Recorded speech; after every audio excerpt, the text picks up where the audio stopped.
You ask Tiger to solve. This deals with linear equations with one unknown. The final result is r equals -11/3.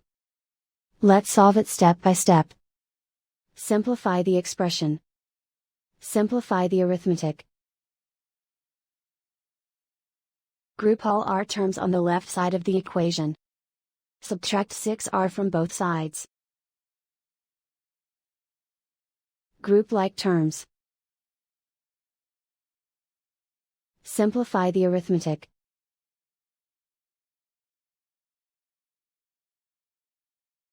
Group all constants on the right side of the equation.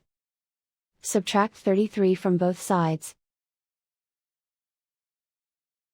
Simplify the arithmetic.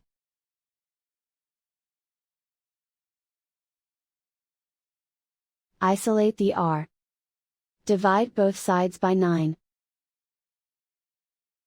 Simplify the fraction. Find the greatest common factor of the numerator and denominator.